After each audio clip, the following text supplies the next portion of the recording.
Hello, I'm Indrani, and I'm just going to talk about your journey in radio. And so we're going to have a nice chat about radio that was and radio that is, and talk about your journey. Basically, you want to talk about your journey and give us insights into the life in a radio station. So take us back to when you joined radio. What was radio back then, and why did you choose to join radio? Wow. Okay. Going way back in time, I got into radio because I really loved music when I was a kid. I still do. Used to listen to the radio all the time with my dad when we were driving around in his truck and so on and so forth.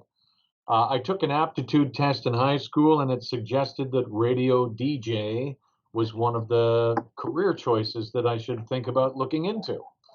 So I said, well, that sounds like fun. So I reached out to a local radio station in Wingham, Ontario, and said I'd like to get into radio.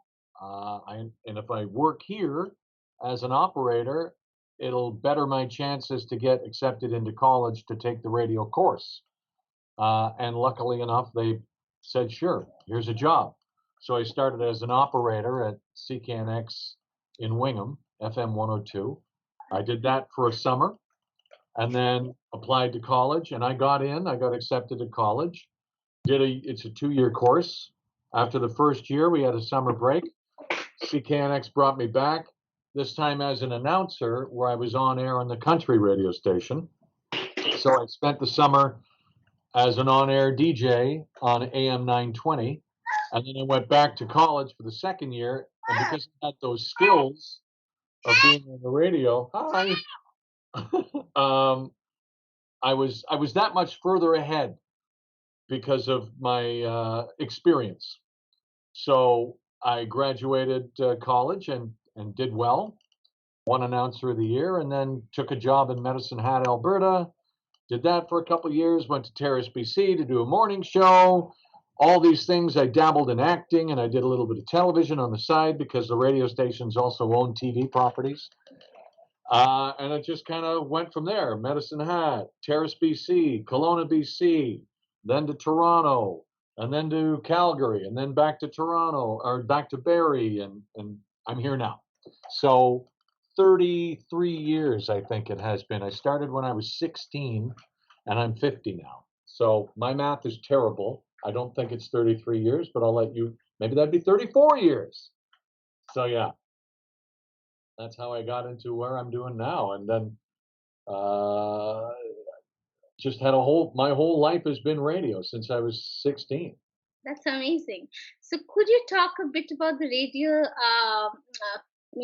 That placed in today's world. What sort of space does radio have in today's world, and has it evolved over the years, or and what kind of changes do you see, and how has it adapted to kind of be in sync with today's general demands?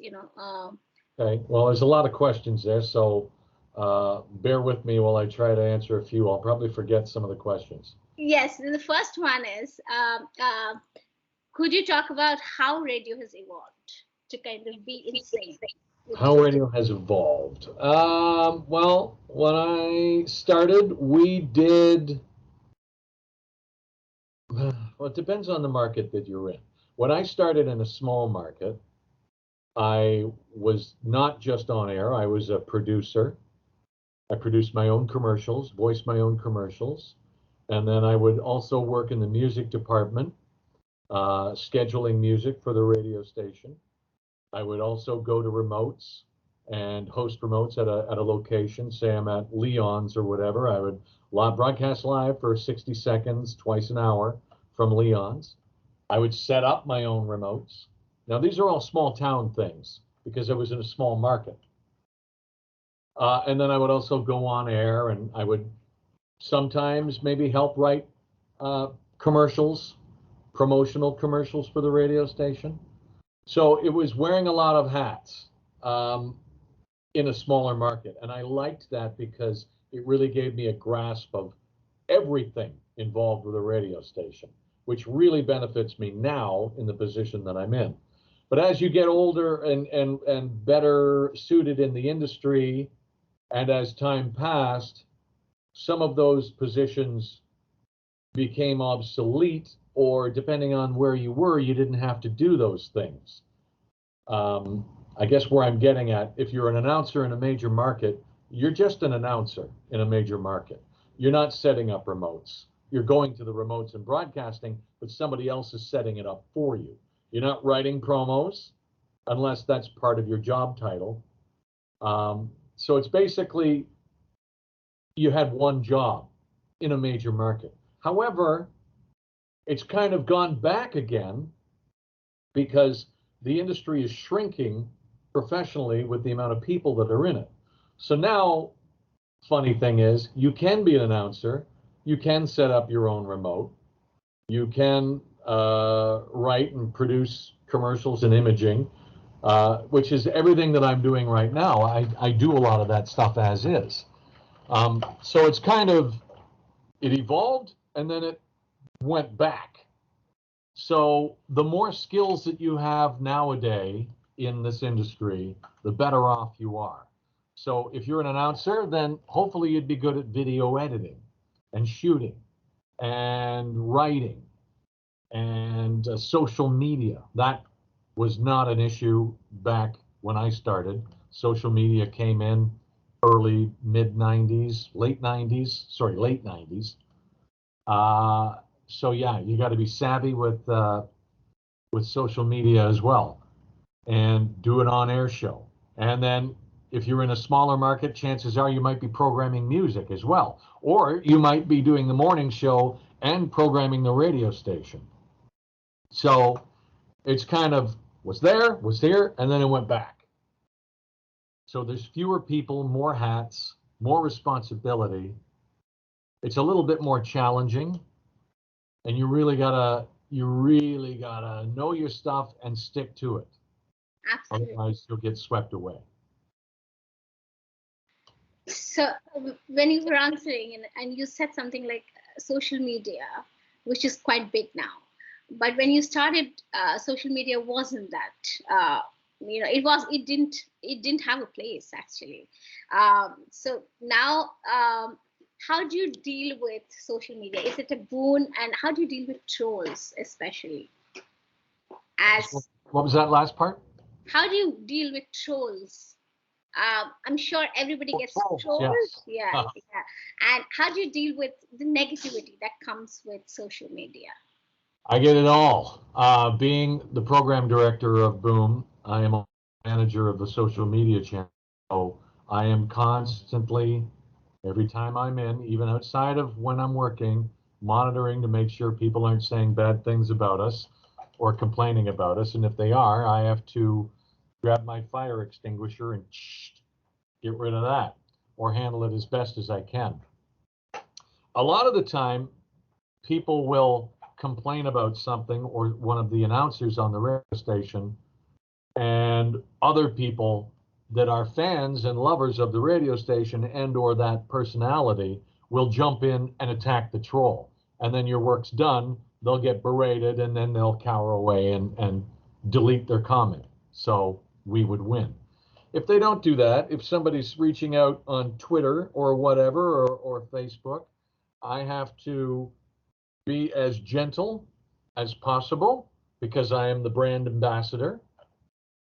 I don't want to soil our brand or our name, so I have to be as diligent and proper as possible. But some comments that come in aren't even worth commenting or replying to, because it's just, all right, you're just, no. You're either, there's something wrong with this individual, or they're just doing it for the sake of trying to get your goat.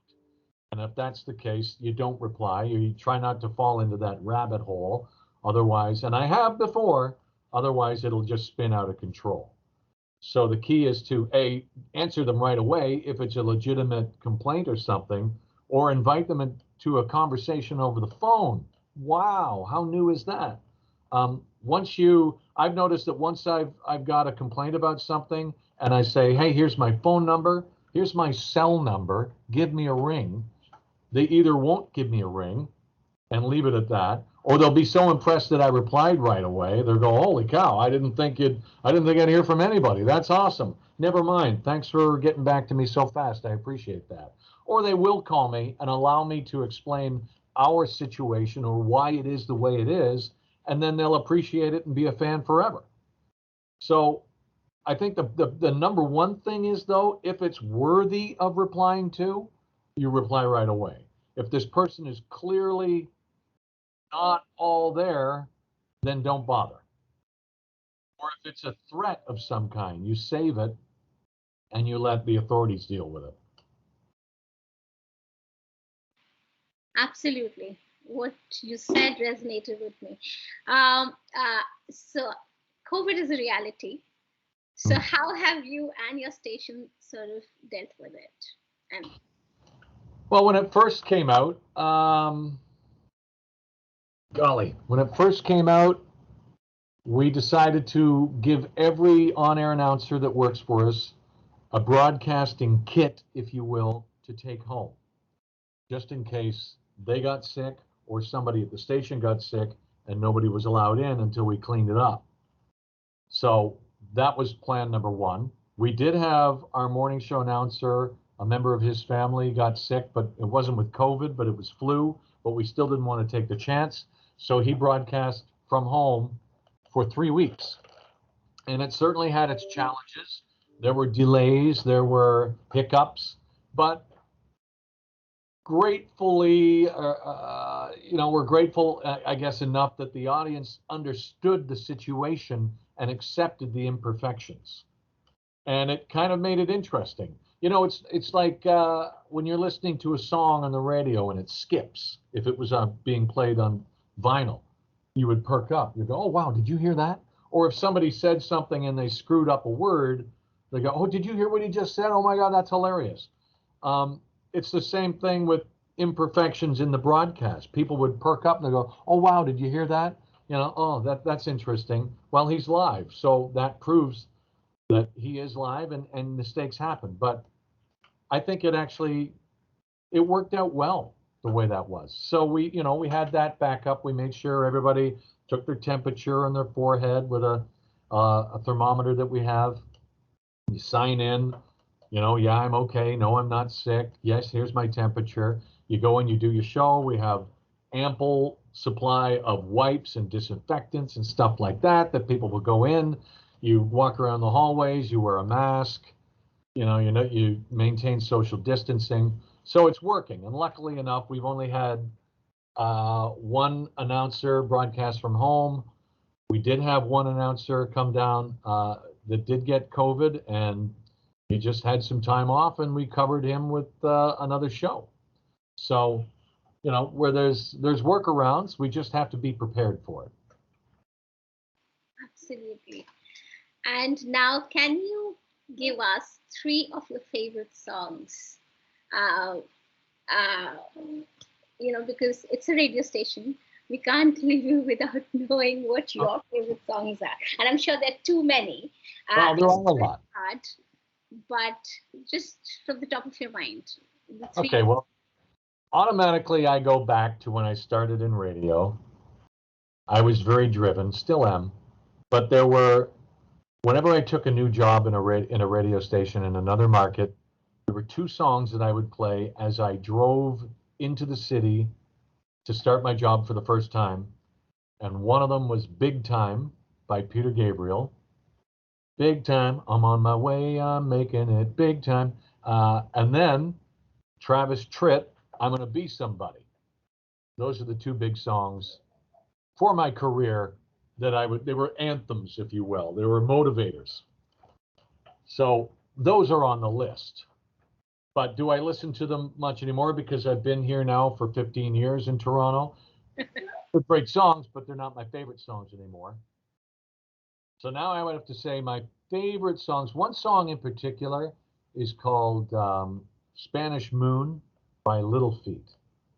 It's from the 70s. There are blues, rockabilly, jazz, country flavored band, phenomenal musicians. The songwriting skills are fantastic. Love the song. It's funky. Spanish Moon, Little Feat. Great tune. Second favorite song would have to be up there with Jason Mraz, Living in the Moment. It's a song about not letting stress and everything get you down. You got to embrace the day and have the best day you possibly can. It's a good, positive message. You're living in the moment. Living my life. Um, and the third favorite song, golly, I don't know. I don't You've know. given us many. That's okay. Right. Lovely, lovely list. Thank you so much for doing this. Thank you. Thanks a lot. Thanks for having me. I appreciate it. That's great. Thank you. Bye.